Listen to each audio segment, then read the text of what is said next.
Lisa Martinez sat in the cold leather chair and stared at the papers in front of her. The lawyer's office smelled like old books and coffee. She had been sitting there for 20 minutes, but still could not believe what Henry Clark was telling her. Your husband owned a ranch in Montana, Henry said again. His gray hair was messy and his glasses sat crooked on his nose. He left it to you in his will. Lisa shook her head. That's impossible. Jake never mentioned any ranch. We lived in our small apartment in Denver for 3 years. He was in the Air Force. We never had money for property. Henry pulled out a thick folder and opened it. Inside were photos of a large piece of land with mountains in the background. There was a small house and what looked like another building behind some trees. The property looked beautiful, but Lisa had never seen it before. According to these documents, your husband bought this land 5 years ago, Henry said. The deed is in his name. The property is about 400 acres in the middle of nowhere. No neighbors for miles. Lisa picked up one of the photos. The house looked normal enough.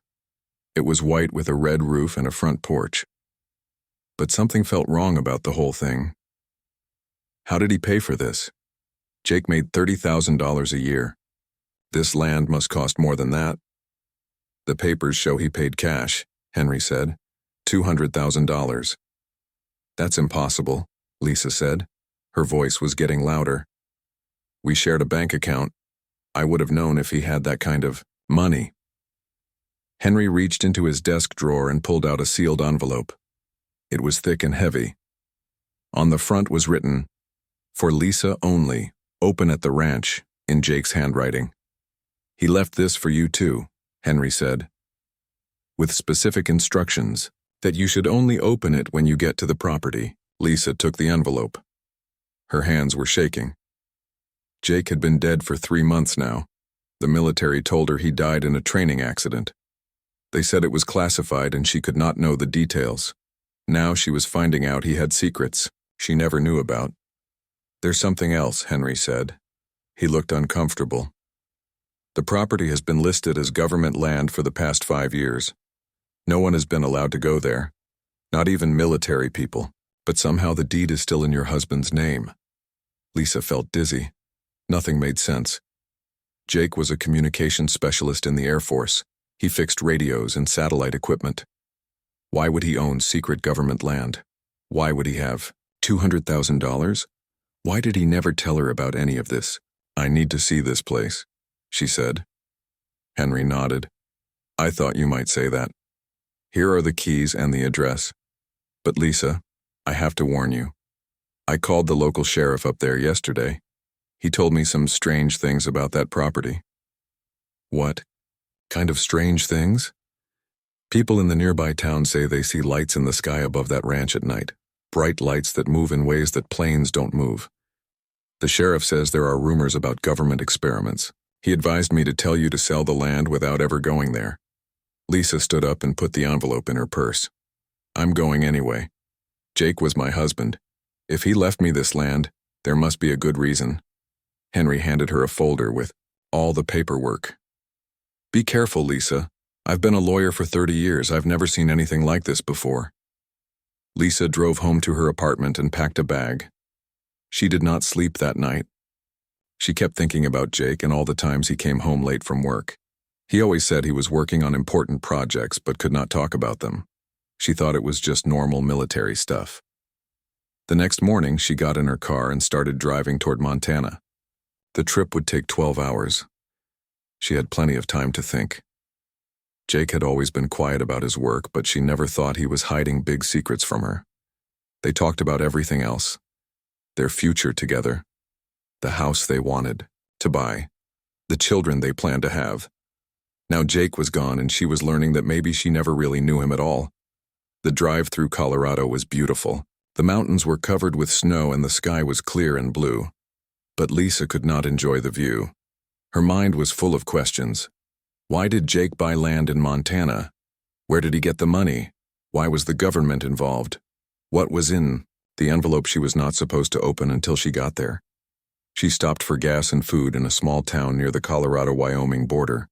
The gas station attendant was friendly and tried to make conversation, but Lisa was not in the mood to hug. She bought a sandwich and coffee and got back on the road. As she drove through Wyoming, the landscape became more empty. There were fewer towns and fewer cars on the highway. The mountains gave way to rolling hills covered with grass and sagebrush. It was beautiful, but lonely. Lisa began to understand why Jake might have chosen such a remote place. But that still did not explain why he never told her about it. The sun was setting when she crossed into Montana. According to her GPS, she still had 2 hours of driving to reach the ranch. The sky turned orange and purple, and the first stars began to appear. Lisa had always loved driving at night, but tonight she felt nervous. She turned off the main highway onto a smaller road, then onto an even smaller road that was barely paved. Her car bounced over potholes and rocks. There were no streetlights, and no other cars. Just darkness and the beam of her headlights cutting through the night. Finally, her GPS told her she had arrived at her destination. Lisa stopped the car and looked around. She could not see anything except trees and shadows. Then she saw a gate in her headlights. It was made of metal and looked new and expensive. There was a sign that said, "Private property, no trespassing." Lisa got out of the car and walked to the gate. Her heart was beating fast. This was it. This was the place Jake had kept secret from her for 5 years. Behind this gate were answers to questions she was afraid to ask. She found the right key and unlocked the gate. It swung open easily. Lisa got back in her car and drove through. The dirt road wound through thick pine trees for about half a mile before opening into a wide valley. Lisa's headlights swept across an open field, and she could see the house from the photos sitting in the middle of the cleared land. Even in the darkness, it looked exactly like the pictures Henry had shown her. She parked near the front porch and turned off the engine. The silence was complete. No traffic sounds, no airplanes, no neighbors. Just the wind moving through the trees and the ticking of her car engine as it cooled down. Lisa grabbed her flashlight and got out of the car. The air was cold and thin. She was higher up in the mountains than she had realized. She could see more stars than she had ever seen before. The Milky Way stretched across the sky like a bright river. She walked around the house first, shining her flashlight at the windows and doors. Everything looked normal. The house was bigger than it appeared in the photos. 2 stories with a wraparound porch and a chimney. The paint was fresh and the yard was well maintained. Someone had been taking care of this place. But who? Jake had been deployed overseas for 6 months before he died. He could not have been here recently. Lisa walked to the front door and tried the keys Henry had given her. The 3rd key worked. The door opened easily and she stepped inside. The house smelled clean, like someone had been cleaning it regularly. Her flashlight beam revealed a living room with comfortable furniture, a kitchen with modern appliances, and stairs leading to the 2nd floor. She found a light switch and flipped it. The lights came on immediately, so the electricity was working. She walked through the house room by room. Everything was clean and organized. The refrigerator was empty, but it was running. There were towels in the bathroom and sheets on the bed upstairs. It was like someone had prepared the house for her arrival. In the bedroom upstairs, she found a framed photo on the nightstand. It was a picture of her and Jake from their wedding day 3 years ago. She was wearing her white dress and he was in his Air Force uniform. They both looked so happy and young. Lisa sat on the bed and held the photo. How many times had Jake been here? How many nights had he slept in this bed while she thought he was at the base? She felt angry and sad and confused all at the same time. She went back downstairs and looked out the kitchen window. In the moonlight, she could see the other building Henry had mentioned. It was behind a group of trees about 200 yards from the house. From this distance, it looked like a large barn or warehouse. Lisa decided to investigate. She put on her jacket and grabbed her flashlight. The grass was wet with dew and soaked through her shoes as she walked across the field. The building was much larger than she had expected. It was about the size of a football field and made of some kind of metal that reflected her flashlight beam. As she got closer, she realized this was not a normal barn. The walls were too smooth, and the metal was not like anything she had seen before. It seemed to have a slight shimmer to it, like it was made of liquid silver that had been frozen solid. The building had no windows. There was only one door, and it was made of the same strange metal as the walls. Lisa tried to push it open, but it would not move. She looked for a handle or a lock, but found neither. The door was completely smooth except for two small panels next to it. One panel looked like it might be for a key card. The other had what appeared to be a place to put your hand for some kind of scan. Lisa had seen similar security systems in movies, but never in real life. This was military-level security, maybe higher than military level. What was Jake doing with a building like this? She walked around the entire structure looking for another way in. The building had no other doors and no windows. The walls were perfectly smooth all the way around. At the back of the building, she found something that made her stop and stare. There were cables coming out of the ground and going into the building. Thick cables like the ones that carry electricity to entire cities. But there were also smaller cables that looked different. They were made of some kind of material that glowed faintly in the darkness. Lisa followed the cables with her flashlight. They disappeared into the forest in several directions. Some went toward the mountains. Others went toward what looked like large metal towers hidden among the trees. The towers were tall and thin and had equipment on top that she could not identify. She was starting to realize that this property was much more than just a ranch. The house was normal, but everything else was something else entirely. The building, the cables, the towers. This was some kind of facility. A secret facility that Jake had been involved with. Lisa walked back to the house with her mind racing. She needed to open that envelope Jake had left for her. She needed answers, and she needed them now. She sat at the kitchen table and carefully opened the sealed envelope. Inside was a key card, a letter in Jake's handwriting, and several photographs. The first photo showed the inside of the metal building.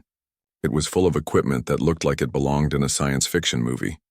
The second photo showed Jake standing next to a large machine that filled most of the building. He was wearing a white coat like a scientist, and he was smiling. Lisa had never seen that expression on his face before. He looked excited and proud. The third photo made her drop the envelope. It showed Jake talking to something that was definitely not human. The creature was tall and thin with silver skin and large black eyes. It was wearing some kind of suit, but Lisa could see that its body was completely different from a human body. Her hands were shaking as she picked up Jake's letter and began to read. "My dearest Lisa," it began. "If you are reading this letter, then I am dead and you have found the ranch. I know you must have a million questions. I know you must be angry that I kept this secret from you. I need you to know that I wanted to tell you everything, but I could not. Too many lives depended on keeping this secret." Lisa took a deep breath and continued reading. "The building behind the house is a research facility. For the past 5 years, I have been part of a project called Beacon Protocol. We have been in contact with visitors from another world. They are here to warn us about something terrible that is coming, something that could destroy all life on Earth." Lisa put the letter down and stared at the photo of Jake with the alien creature. This was impossible. Jake was a communications specialist. He fixed radios. He was not involved in secret government projects or alien contact. But the evidence was right there in front of her. The facility, the security systems, the photographs. Either Jake had been living a double life, or she was losing her mind. She picked up the letter and kept reading. Lisa read Jake's letter 3 times before she could fully understand what he was telling her. According to the letter, Jake had not been just a communications specialist. He had been recruited for a secret program because of his skills with advanced technology. The ranch was a cover story. The real work happened in the building behind the house. "The key card will get you inside," Jake wrote. "Use your right hand on the scanner. I programmed it to recognize you years ago just in case something happened to me. Inside you will find my research logs and video recordings that explain everything. I need you to see what we discovered. I need you to understand why this work is so important." Lisa looked at the key card. It was black with no markings except for a small silver chip embedded in the plastic. She had never seen anything like it before. The card felt warm in her hand, like it was powered by some internal energy source. She walked back outside toward the metal building. The night air was getting colder and she could see her breath. The stars seemed brighter now that her eyes had adjusted to the darkness. As she approached the building, she noticed that the strange shimmer in the metal walls was more pronounced. It was like the entire structure was alive somehow. Lisa inserted the keycard into the first panel. A green light appeared and she heard a soft beeping sound. Then she placed her right hand on the second panel. The surface was warm and smooth. For a moment, nothing happened. Then there was a flash of blue light, and the panel beeped twice. There, Ducker opened silently, sliding into the wall like something from a spaceship. Cool air flowed out of the building carrying a smell like ozone after a lightning storm. Emergency lighting came on automatically, revealing a corridor that led deeper into the facility. Lisa stepped inside and the door closed behind her. She was committed now. There was no turning back. The corridor was about 50 feet long and lined with more of the strange shimmering metal. Her footsteps echoed softly as she walked toward a second door at the far end. This door opened automatically when she approached it. The room beyond took her breath away. It was enormous, easily the size of an airplane hangar. The ceiling was at least 40 feet high and filled with equipment that looked like it belonged in a science fiction movie. Computer monitors covered the walls, showing star charts and data streams that scrolled too fast for her to read. In the center of the room was the machine from Jake's photograph. It was even more impressive in person. The device was shaped like a giant ring about 30 feet across. It was made of the same silver metal as the building, but it glowed with soft blue light. Cables as thick as her arm connected it to banks of computers and power supplies. Lisa walked around the machine trying to understand what she was looking at. According to the labels on the control panels, this was called a transgalactic communication array. The words meant nothing to her, but they sounded important and dangerous. She found Jake's workstation in a corner of the room. There were 3 large monitors, a keyboard that looked more complex than anything she had ever seen, and a chair that was clearly designed for long hours of work. On the desk was a framed photo of her and Jake from their honeymoon in Hawaii. Lisa sat in Jake's chair and looked at the monitors. They were showing what appeared to be star maps with lines connecting different points. Some of the lines were green, others were red. She had no idea what they meant, but something about the red lines made her nervous. Next to the keyboard was a small device that looked like a voice recorder. There was a note attached to it in Jake's handwriting that said, "Start here." Lisa picked up the device and pressed the play button. Jake's voice filled the room. "Hello, Lisa. If you're hearing this, then you found the facility and figured out how to get inside. I know this must be overwhelming. I know you probably hate me right now for keeping this secret, but I need you to listen to everything before you make any judgments." Lisa closed her eyes and listened to her dead husband's voice. 5 years ago, I was working on a routine satellite repair mission when we started picking up signals from deep space, not random noise or natural phenomena. These were clearly artificial signals with complex patterns and mathematical relationships. Someone was trying to communicate with Earth. The recording paused, and Lisa heard Jake take a deep breath. The Yarna military assembled a small team to investigate. Linguists, mathematicians, communications experts, and physicists. I was chosen because of my experience with advanced signal processing. We spent months trying to decode the transmissions.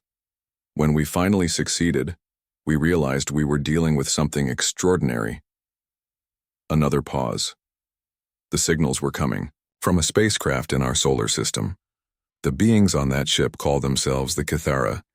They have been observing Earth for decades, waiting for humanity to develop technology advanced enough for meaningful communication. When we launched our deep space satellites, they decided it was time to make contact. Lisa opened her eyes and stared at the massive communication array. This machine was for talking to aliens. Real aliens. Not the little green men from movies, but actual intelligent beings from another world. Jake's voice continued. The first conversation lasted 18 hours. The Kithara speak through mathematical concepts and visual patterns rather than words. It took weeks to develop a translation system that could handle real-time communication. But eventually, we were able to have actual conversations. Lisa found a folder on the desk labeled First Contact Protocols. Inside were transcripts of hundreds of conversations between Jake and someone called Zeph. The conversations covered everything from basic mathematics to complex philosophical discussions about the nature of consciousness and reality. The Cathara are refugees, Jake's recording continued. Their homeworld was destroyed by something they call the Devourers, an alien species that consumes entire civilizations and uses their resources to build more ships and weapons. The Cathara have been running from the Devourers for thousands of years. Lisa felt cold. She was starting to understand why Jake had been so secretive. This was not just about making contact with aliens. This was about a threat to Earth itself. The Devourers are coming here, Jake said. The Cathara estimate they will arrive in our solar system within 50 years, maybe sooner. They have been trying to warn other worlds in our region of space, but most civilizations either refuse to believe them or surrender without fighting. Jake's voice became more intense. But humans are different, Lisa. The Cathara have been studying our history, and they believe we might be the key to stopping the Devourers. They think humanity has something that other species lack, something that could turn the tide in this galactic war. Lisa looked around the enormous facility and tried to imagine Jake working here in secret for 5 years, talking to aliens, learning about galactic wars, preparing for an invasion that might not happen for decades. How had he carried this burden? Alone? The machine you are looking at is more than just a communication device, Jake continued. The Cathara helped us design it based on technology from dozens of different species. It is the first step toward building a planetary defense system, but it requires human cooperation on a scale that has never been achieved before. The recording ended, and the room fell silent. Lisa sat in Jake's chair and tried to process everything she had learned. Her husband had not been fixing satellites. He had been preparing Earth for alien invasion. She looked at the control panels and wondered if the machine was still active. Were the Cathara still out there, waiting for someone to respond to their communications? Did they know that Jake was dead? Lisa found another recording device labeled Personal Log Final Entry. She hesitated before pressing play. Something told her this recording would explain how Jake died and why she was now sitting alone in a secret alien communication facility in the middle of Montana. Lisa pressed play on Jake's final recording with shaking hands. His voice sounded tired and worried, very different from the confident tone in his earlier messages. This is Jake Martinez. Personal log, March 15th. I think someone in the government has discovered what we are really doing here. For the past month, I have noticed cars following me and strange clicks on my phone calls. Yesterday, I found evidence that someone has been accessing our computer systems. Lisa felt her heart racing. Jake had died on March 18th, just 3 days after making this recording. The official Beacon protocol team consists of 12 people, Jake continued. But I believe some of them are working for people who want to shut down the project. They think contact with the Cathara is too dangerous. They would rather pretend the Devourers are not coming than risk changing how things work on Earth. Jake paused and Lisa heard him moving around the facility. I have been working on a backup plan. If something happens to the official team, the defense system can still be activated. But it requires someone with clearance to make the final decision. Someone the Cathara trust. I have programmed the system to recognize you, Lisa. If I die, you will be the only person who can complete what we started. Lisa stood up from the chair and looked around the room with new understanding. This was not just Jake's workplace. This was humanity's last hope, and now the responsibility was hers. The Cathara have been very patient with us, Jake said. But their scouts report that the Devourers are moving faster than expected. We may have less time than we thought. Maybe much less time. Lisa found a thick manual on the desk titled Emergency Activation Procedures. The cover was marked with warnings in multiple languages, including some symbols she did not recognize.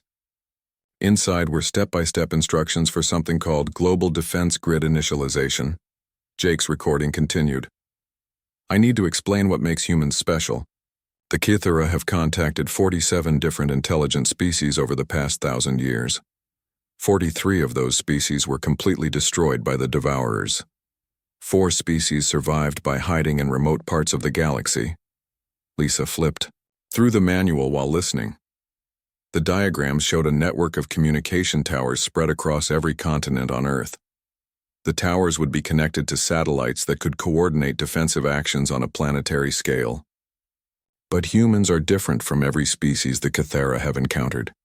When we face extinction, we do not surrender or run away. We fight back. More importantly, we work together in ways that other species cannot understand. Jake's voice became more excited. The Kithara showed me historical records from their home world. When the Devourers attacked, each city fought separately. Each military unit made its own decisions. They never achieved the unity needed to mount an effective defense. Lisa found a section in the manual about something called Unified Human Response Protocol. The description was complex, but the basic idea seemed to be connecting every human mind on Earth for a brief period of time. The technology would allow the entire planet to think and act as a single organism. Other species see this as impossible, Jake said. But the Kithara have studied human history. They have seen how we behave during major crises, world wars, natural disasters, threats from space. When humanity faces extinction, we put aside our differences and work together.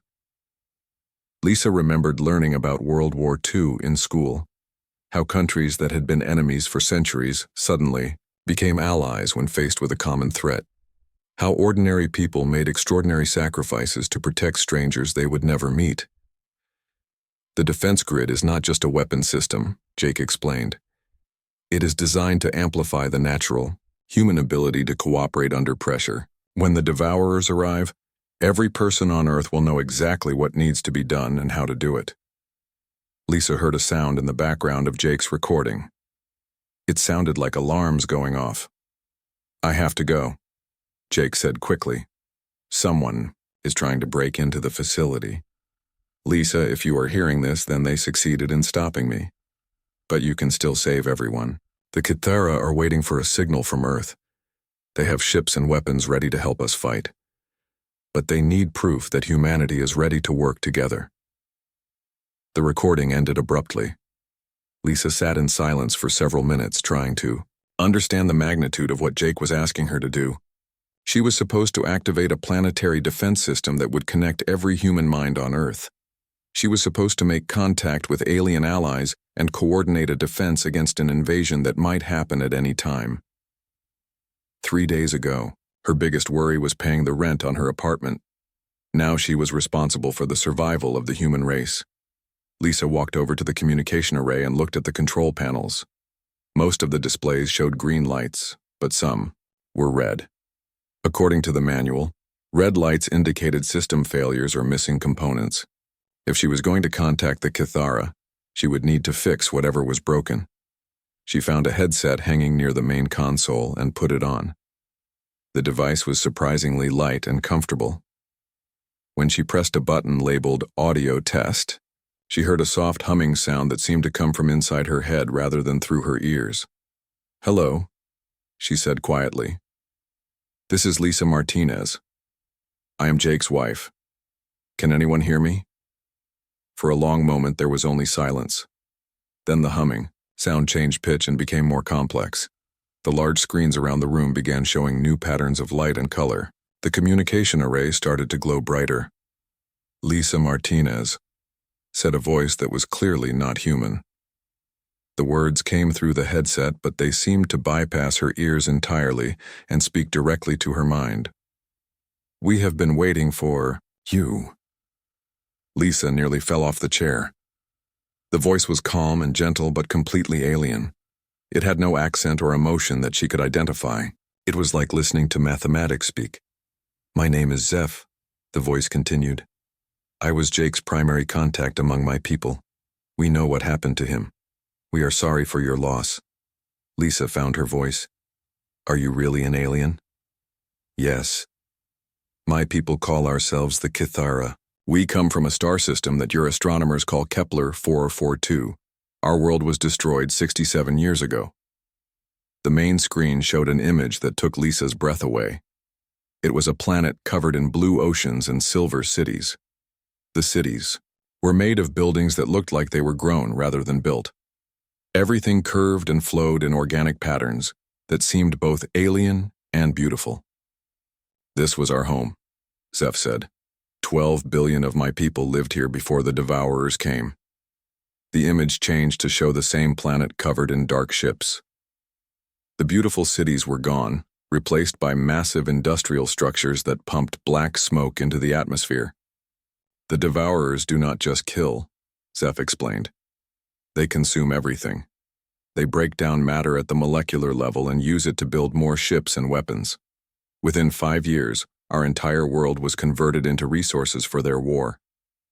Machine. Lisa stared at the screen in horror. How many of your people survived? 40,000, less than 1% of our population. We have been refugees ever since, trying to find allies who can help us stop the devourers before they consume the entire galaxy. Lisa thought about Earth's population of 7 billion people. If the same thing happened here, only 70 million would survive. The rest would be turned into raw materials for alien weapons. Why do you think humans can do better than your people did? The screen showed scenes from human history. World War II, the moon landing, disaster relief efforts, people working together to solve problems. But these were not images from Earth, documentaries. These were recordings made by alien observers who had been watching humanity for decades. Your species has a unique trait, Zeph said. When faced with extinction, you become more unified, not less. You fight harder, not softer. You sacrifice for strangers, not just for family. This behavior is unknown among other intelligent species. Lisa looked at the images of humans helping each other during crises and felt a strange mixture of pride and fear. If Zeph was right, then humanity's best qualities would be tested in the ultimate way. How long do we have? She asked. Less time than we told Jake, Zeph replied. Our scouts have detected devourer advanced ships entering your solar system. They will arrive at Earth in 18 months, not 50 years. Lisa felt the blood drain from her face. 18 months to prepare for an alien invasion. 18 months to unite 7 billion people behind a plan that most of them would never believe. Lisa stared at the alien images on the screen and tried to process what Zeph had just told her. 18 months until the devourers arrived at Earth. 18 months to unite humanity and prepare for a war that would determine the fate of every living thing on the planet. I need to see you, she said to Zeph. Jake had a photograph of the two of you together. Is that really what you look like? Visual communication is possible, Zeph replied. But it requires more power than audio communication. Jake and I met in person only once, using a projection system that your people call holography. The communication array began to glow brighter and the humming sound in Lisa's headset became more intense. The air in front of the main console began to shimmer like heat waves rising from hot pavement. Then the shimmer took shape, and Lisa found herself looking at a being that was clearly not from Earth. Zeph was about 7 feet tall and impossibly thin. His skin was silver gray and seemed to have a metallic sheen. His head was larger than a human head and shaped differently, with a higher forehead and a more pointed chin, but it was his eyes that made Lisa catch her breath. They were completely black and at least twice the size of human eyes. Do not be afraid, Zeph said. His holographic mouth did not move when he spoke. The words still came directly into her, mine through the headset. I know my appearance is disturbing to humans. Jake had the same reaction when we first met. Lisa stood up and walked closer to the hologram. Zeph was wearing what looked like a form-fitting suit made of the same silver material as his skin. The suit had no visible seams or fasteners. It looked like it had been grown rather than manufactured. You look exactly like the aliens in movies, Lisa said. The big head, the large eyes, the gray skin. How is that possible? Your entertainment industry has been remarkably accurate, Zeph replied. Some of the people who created those movies had contact with my people decades ago. Not official contact like Jake's team, but brief encounters that influenced their imagination. Lisa walked around the hologram, studying Zeph from different angles. He looked completely real, except for a slight transparency that reminded her she was looking at a projection. Where is your ship? She asked. We have 3 vessels positioned behind your moon, Zeph said. They are small exploration craft, not warships. Each ship carries about 50 of my people. We have been here for 12 years, observing your world, and trying to understand your species. The main screen changed to show an image of Earth's moon. 3 dark shapes were visible against the gray surface. The ships were long and thin, shaped like needles. They looked nothing like the flying saucers from science fiction movies. Why have you been hiding from us? Because most contact between advanced species and primitive species ends badly for the primitive species, Zeph explained. Your governments are not ready for open contact. They would react with fear and violence rather than cooperation. Lisa thought about how world leaders responded to much smaller threats like terrorism and climate change. The idea of them working together to face an alien invasion seemed impossible. But you told Jake about the Devourers anyway. Because we had no choice. The Devourers will destroy your species whether you are ready or not. At least this way, you have a chance to fight. Back! Zeph's hologram moved closer to Lisa. Even though she knew he was not really there, his presence felt real and overwhelming. I need you to understand something important, he said. The defense system Jake was building is not just about protecting Earth. If we can stop the Devourers here, we can save dozens of other worlds in this region of space. Your planet has become the key to survival for millions of beings across the galaxy. Lisa felt dizzy. The weight of responsibility was crushing. She was just a widow from Denver who worked as a waitress. How was she supposed to save the galaxy? I can't do this, she said. I don't know anything about alien technology or military strategy. I don't even understand how this communication system works. You do not need to understand the technology, Zeph said. You need to make a choice. The defense grid is already built. The satellites are in orbit. The communication towers are hidden but functional. Everything is ready except for the final activation signal. What happens when I activate it? The main screen showed a map of Earth with thousands of red dots scattered across every continent. Each dot represented a communication tower that would link into the global defense network. For approximately 10 minutes, every human mind on Earth will be connected, Zeph explained. You will share thoughts, emotions, and knowledge instantaneously. More importantly, you will share purpose. Every person will understand the threat and know exactly how to respond. Lisa stared at the map. Red dots covered every major city and most rural areas. There were even dots in Antarctica and on remote islands. The scope of the project was staggering. How is that possible? How can you connect 7 billion minds?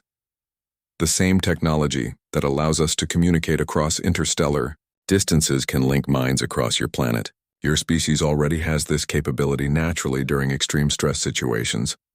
We are simply amplifying something that already exists. Lisa remembered reading about people who claimed to have psychic experiences during disasters. Mothers, who knew their children were in danger from thousands of miles away. Rescue workers who seemed to coordinate perfectly without communication. Scientists called it wishful thinking, but maybe there was more to it. What about people who don't want to be connected? What about people who panic or try to fight the system?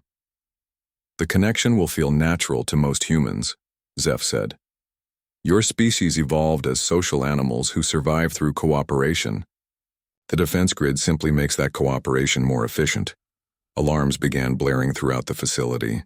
Red lights flashed on every control panel and the main screen showed a message that made Lisa's blood run cold.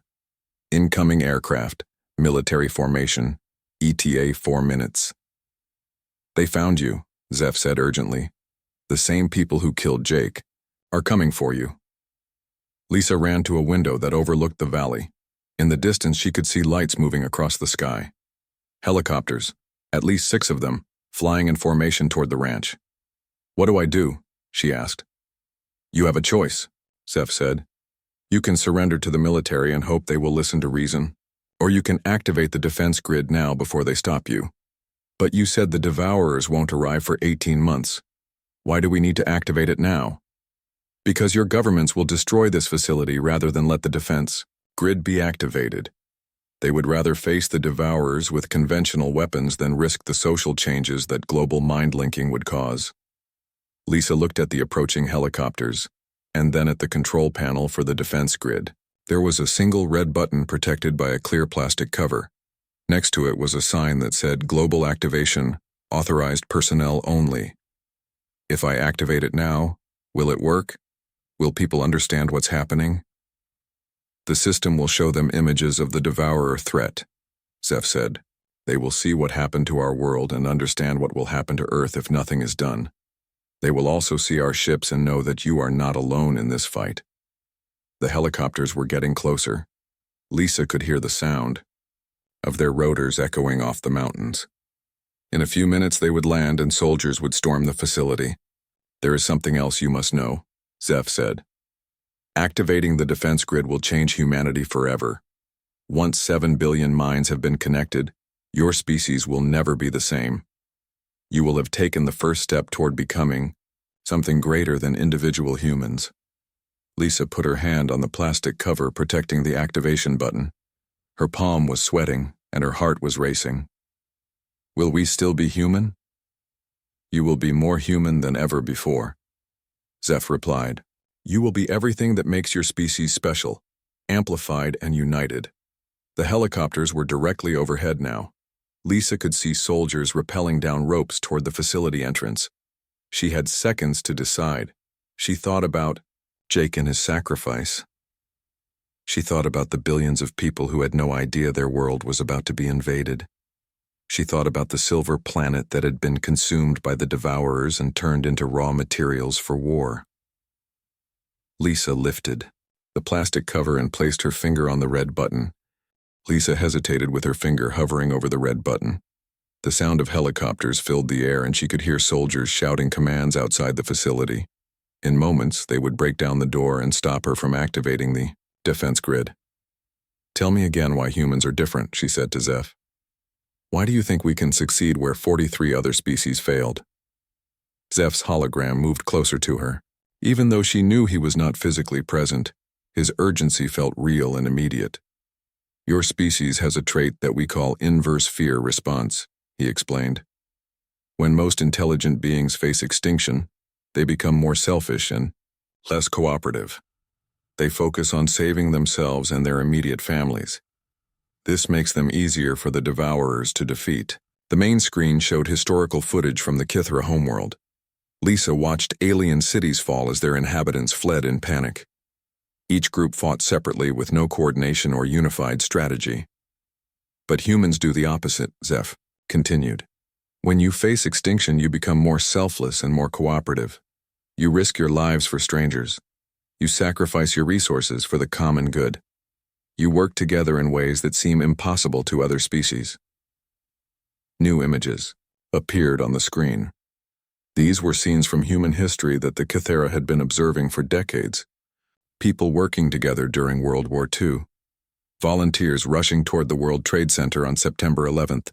Scientists from different countries cooperating to fight diseases and explore space. We have studied 47 intelligent species, Zeph said. Humans are the only ones who become stronger when threatened with complete destruction. Lisa heard the sound of the facility door being forced open. Heavy footsteps echoed through the corridors as soldiers moved toward the main laboratory. The devourers have never encountered a species like yours, Zeph said urgently. They expect your governments to surrender or your people to panic. They are not prepared for 7 billion humans working together with perfect coordination. How? Can you be sure the mind linking will work? Because it has already happened on a smaller scale, Zeph replied. During major disasters, humans in the affected areas sometimes achieve temporary mental connection without any technology. You call it group consciousness or collective intuition. The defense grid simply extends this natural ability to your entire species. Lisa remembered reading about people who seemed to know things they could not possibly know during emergencies. Rescue workers who found victims in impossible locations. Families who evacuated dangerous areas minutes before disasters struck. Scientists had never been able to explain these phenomena. The Kithera homeworld had 12 billion inhabitants, Zeph continued, but they were divided into thousands of separate governments and cultures. Even when the devourers attacked, they could not overcome their political differences and territorial disputes. The screen showed the final battle for the Kithera homeworld. Alien armies fought bravely but without coordination. Each military unit followed different strategies and made different assumptions about what the enemy would do next. The result was chaos and defeat. Earth has 7 billion humans, but you are already more unified than we ever were, Zeph said. You have global communication systems, shared languages, and common cultural references. When the defense grid activates, you will become the first truly unified intelligent species in galactic history. Soldiers were moving through the facility corridors now. Lisa could hear them checking each room as they worked their way toward the main laboratory. She had perhaps 30 seconds before they reached her. What happens after we defeat the Devourers? She asked. If you defeat them, Zeph said. But to answer your question, your species will have evolved beyond anything we thought possible. You will be capable of achievements that no individual species has ever accomplished. Like what? Faster than light travel, communication across galactic distances, cooperation with dozens of other species in ways that create lasting peace rather than temporary alliances. Lisa looked at the red button again. Activating the defense grid would save humanity from the Devourers, but it would also change human nature forever. People would be connected in ways that had never happened before. Privacy and individual thought might become things of the past. Will people still be able to think for themselves? The connection is temporary during emergencies, Zeph explained, but it will leave permanent changes in how your brains function. Humans will be more empathetic, more cooperative, and more capable of understanding different perspectives. That sounds like you're talking about changing our evolution. Evolution is normally a process that takes millions of years, Zeph said. The defense grid will accomplish the same changes in minutes. Your species will take the next step in development all at once rather than gradually. The soldiers were at the laboratory door now. Lisa could hear them setting up equipment to cut through the metal barriers Jake had installed. She had less than 10 seconds to make her decision. I need you to promise me something, she said to Zeph. What? Promise me that if this works, if we defeat the Devourers, the Cathara will help us understand what we've become. Promise me you won't abandon us to figure out our new abilities alone. I promise, Zeph said. If humanity survives this war, the Cathara will share everything we know about consciousness, technology, and galactic civilization. You will become our partners in rebuilding what the Devourers have destroyed. Lisa heard the laboratory door beginning to give way under the soldiers' cutting tools. Sparks flew as they worked to break through Jake's security systems. She thought about her life with Jake and how normal everything had seemed just 24 hours ago. She thought about the billions of people who were going about their daily routines with no idea that alien invaders were already in the solar system. She thought about the choice between certain destruction and uncertain change. The Devourers consume entire civilizations, Zeph said one final time. They turn living worlds into raw materials for building more weapons. If they reach Earth, every human will die and your planet will become another resource to fuel their war machine. Lisa closed her eyes and pressed the red button. The effect was immediate and overwhelming. Every screen in the facility blazed with brilliant white light. The communication array began spinning and humming with increasing intensity. Energy discharges crackled between the walls and ceiling. The entire building vibrated like it was about to tear itself apart. Global defense grid activated, announced a computerized voice. Mind link initialization in progress. Estimated completion. Time, 8 minutes, 37 seconds. Lisa felt a strange tingling sensation in her head, like tiny electrical currents running through her brain. The feeling was not painful, but it was completely unlike anything she had ever experienced. It has begun, Zeph said. His hologram was starting to flicker as the massive energy requirements of the defense grid drew power from the communication system. In 8 minutes, every human on Earth will know what you know and feel what you feel. The laboratory door exploded inward and soldiers in black uniforms rushed into the room. They pointed weapons at Lisa and shouted for her to step away from the control panel. Too late, she said, looking at their frightened faces. In 8 minutes, everyone will understand. One of the soldiers spoke into his radio. The system is active. Repeat, the global system is active. We need orders. Lisa smiled. For the first time since Jake's death, she felt hope instead of grief. In 8 minutes, humanity would take its first step toward becoming something greater than the sum of its parts. The soldiers surrounded Lisa with their weapons drawn, but none of them fired. Their commanding officer, a man with gray hair and cold eyes, stepped forward and studied the control panels. "Shut it down," he ordered. "Find the emergency stop button." "There is no emergency stop," Lisa said calmly. "The system is designed to complete its cycle once activated. In 7 minutes, every human on Earth will be connected." The officer spoke into his radio again. "This is Colonel Barnes. The Martinez woman has activated the global system. We need technical specialists immediately." Lisa watched the countdown timer on the main screen. 6 minutes and 43 seconds until global mind link activation. Around the world, communication towers were powering up and satellite networks were realigning themselves. There was no way to stop what she had started. "You have no idea what you've done," Colonel Barnes said. "This system could destroy human civilization as we know it." "Human civilization will be destroyed anyway when the Devourers arrive," Lisa replied. "At least this way we have a chance to fight back." The soldiers began frantically working on the control panels, trying to find a way to abort the activation sequence. But Jake had designed the system well. Once the global defense grid was activated, it would complete its programming no matter what happened to the facility or the people inside it. Zeph's hologram flickered and became more transparent as power was redirected to the global network. "The first phase is complete," he said.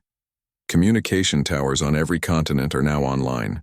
Satellite networks are establishing links with population centers." Lisa could feel the tingling in her head, becoming stronger. It was like having a mild electrical current running through her thoughts. The sensation was not unpleasant, but it was definitely not normal. "What are you feeling?" Colonel Barnes demanded. "What is that system doing to you?" "It's preparing my mind to connect with everyone else," Lisa said. "In a few minutes, I'll be able to share thoughts and emotions with every person on the planet." "That's impossible. Human brains don't work that way." "Human brains have always worked that way," Zeph interjected.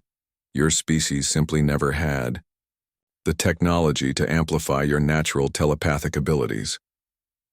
Colonel Barnes spun around and stared at the hologram. This was apparently his first time seeing a Kithara in person. His face went pale and his hand moved toward his weapon. "Don't bother," Lisa said. "He's not really here. That's just a projection from his ship behind the moon." "Behind the moon?" Barnes spoke into his radio again. "Command, we need telescopes, aimed at the far side of the moon immediately. The aliens have ships positioned there." 3 ships, Zeph corrected. "Small exploration vessels with minimal weapons. We are scientists and refugees, not warriors." Lisa looked at the countdown. Timer. 4 minutes and 18 seconds remaining. She could feel something changing in her thoughts. It was subtle but noticeable, like having another person whispering quietly in the back of her mind. "It's starting, isn't it?" she asked Zeph. "Yes. The first connections are being established with people who have natural telepathic sensitivity. Artists, empaths, individuals who already think in intuitive rather than purely logical ways. Around the world, people were beginning to experience the same tingling sensation that Lisa felt. Most did not understand what was happening, but they were not afraid. The feeling was warm and welcoming, like being embraced by a loving family member. Phase 2. "Initialization in progress," announced the computerized voice. "Neural pathway establishment at 37% completion." Colonel Barnes was coordinating with his superiors through his radio and giving orders to the soldiers in the facility. "I want explosives placed on every piece of equipment in this room. If we can't shut it down normally, we'll destroy it." "Destroying?" "The facility will not stop the process," Zeph explained. "The global network is now self-sustaining. Each communication tower draws power from local sources and operates independently." Lisa smiled as she felt more minds beginning to connect with hers. She could sense confusion and curiosity from millions of people around the world. Children seemed to adapt to the new sensations more quickly than adults. They accepted the mental, connection as naturally as they accepted learning to walk or talk. 2 minutes and 51 seconds, she said, watching the timer. Colonel, you should probably sit down. When the full connection activates, it's going to be overwhelming. I'm not going to let alien technology take over human minds, Barnes said. He nodded to his soldiers and they began placing explosive charges on the communication equipment. You're too late, Lisa said. Even if you destroy everything in this room, the process will continue. The satellites are already broadcasting the connection signals to every corner of the Earth. She could feel the network growing stronger as more minds joined the collective. Scientists in research laboratories were beginning to understand what was happening and were helping to stabilize the connections. Religious leaders around the world were experiencing visions of the devourer, threat, and preparing their communities for what was coming. Phase 3 initialization in progress, the computer announced. Global consciousness matrix at 62% completion. Zeph's hologram was barely visible now, but his voice was still clear in Lisa's headset. Your military leaders are attempting to shut down communication towers in several countries, but the network has reached critical mass. It will continue to expand even if some components are damaged. Lisa felt a sudden rush of emotion that was not her own. Fear, wonder, excitement, and determination from millions of people who were beginning to understand the true situation. Images of the devourer threat were being broadcast directly into human minds through the connection network. 1 minute and 37 seconds, she said. Colonel Barnes was shouting orders, but his soldiers seemed confused and distracted. They were beginning to feel the mental connection themselves, and it was affecting their ability to follow commands. Sir, one of the soldiers said, I'm seeing things, images of alien ships and destroyed planets. What's happening to us? Fight it, Barnes ordered. Don't let the alien technology control your thoughts. But Lisa could sense that the soldiers were not fighting the connection. Like most humans, they found the experience of shared consciousness to be natural and comforting rather than threatening. The fear and aggression they had felt when entering the facility was being replaced by understanding and purpose. 59 seconds, Lisa announced. She could feel 7 billion minds beginning to merge into something greater than the sum of their parts. Individual thoughts and emotions were being shared and amplified across the entire planet. For the first time in human history, the species was becoming truly unified. Final phase initialization, the computer said. Global consciousness matrix, at 91% completion. Lisa looked at Colonel Barnes and saw that his expression had changed from anger to wonder. He was beginning to experience the same mental connection as everyone else, and it was showing him things he had never imagined possible. You can feel it too, can't you? She asked. You can sense what we're all becoming. Barnes nodded slowly. His hand had moved away from his weapon and his soldiers had stopped trying to place explosive charges. They were all staring at the screens that showed images of the approaching devourer fleet. 10 seconds, Lisa said. She felt a wave of determination and unity wash over her as 7 billion human minds synchronized for the first time. Every person on Earth could suddenly see through the eyes of every other person. They could feel what others felt and know what others knew. Global consciousness matrix activation complete, the computer announced. Lisa closed her eyes and experienced what it felt like to be every human being on Earth at the same time. The moment of global connection was unlike anything Lisa could have imagined. For 10 extraordinary minutes, she was not just Lisa Martinez, but every human being on Earth. She felt the thoughts and emotions of a factory worker in China, a farmer in Kenya, a teacher in Brazil, and a child in Norway all at the same time.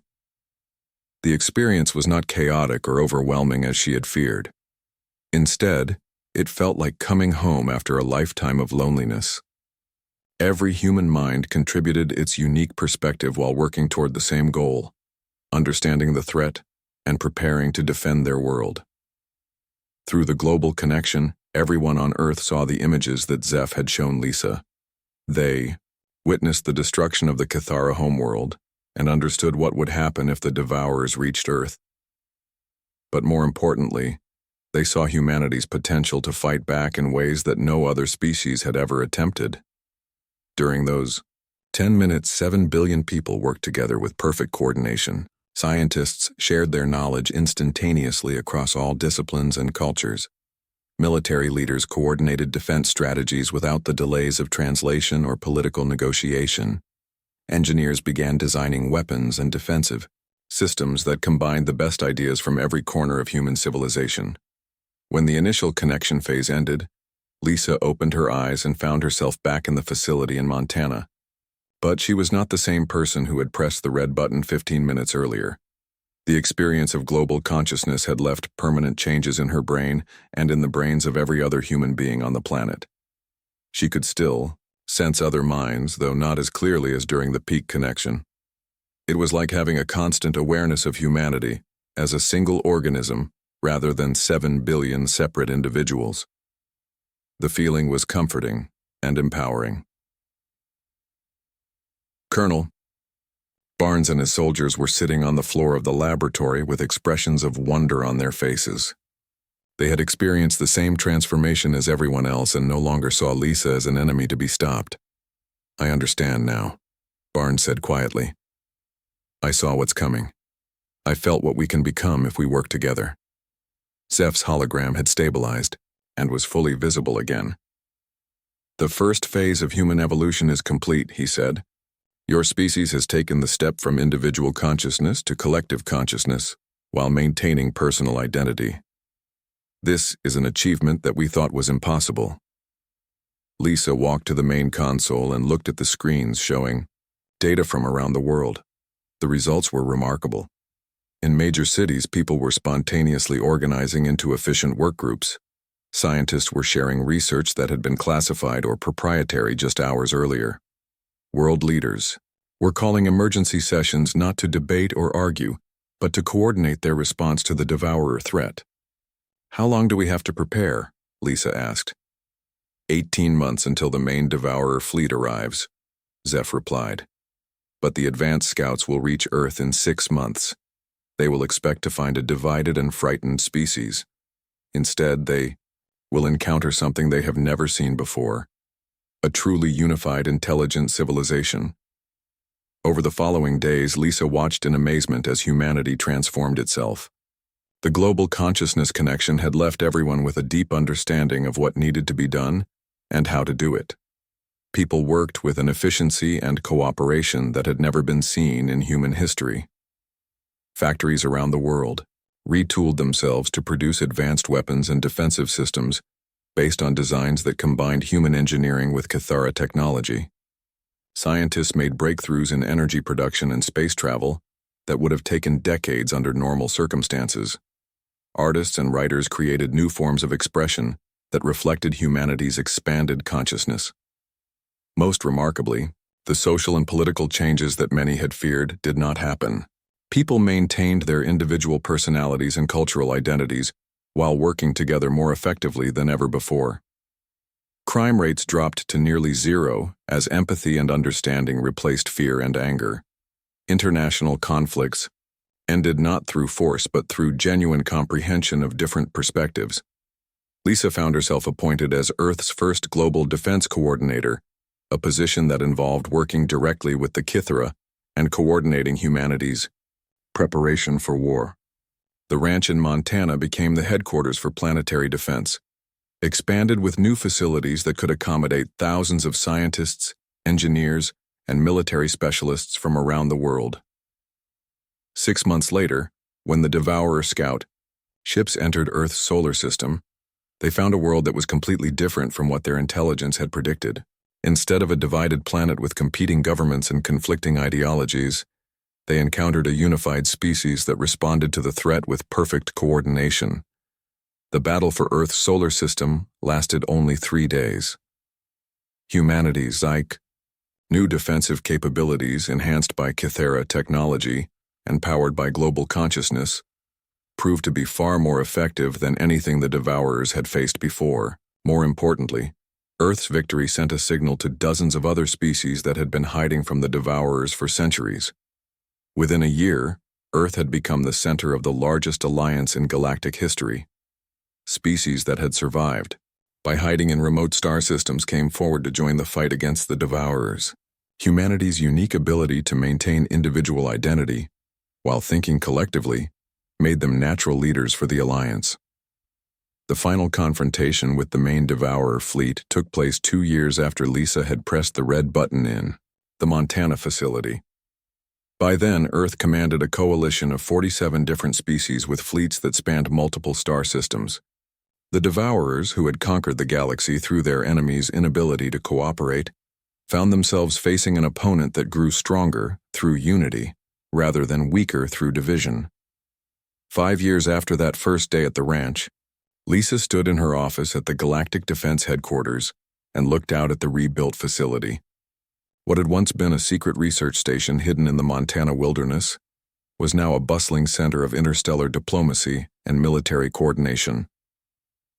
Through her window, she could see Cathera scientists working alongside human engineers on projects that would have seemed like magic just a few years earlier.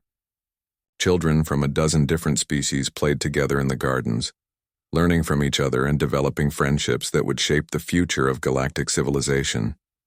Jake's photo still sat on her desk, but now it was surrounded by images of the new world they had helped create. Humanity had not just survived the Devourer threat. They had transformed the entire galaxy by proving that cooperation and unity were more powerful than fear and aggression. The Devourers still existed, in distant parts of the galaxy, but they were no longer an unstoppable force. Species that had hidden for centuries were now working together to reclaim their destroyed homeworlds and build new civilizations based on the principles of collective consciousness and individual dignity that humanity had pioneered. Lisa picked up Jake's photo and smiled. His sacrifice had not just saved Earth, it had changed the nature of intelligent life throughout the galaxy. The secret he had died protecting had become the foundation for a new era of peace and cooperation among the stars. As she looked out at the busy facility filled with beings from dozens of different worlds, Lisa realized that the ranch had truly become what Jake had always intended it to be. Humanity's answer to the question of whether intelligent species could overcome their differences and work together for the common good. The answer, as 7 billion humans had proven, was yes.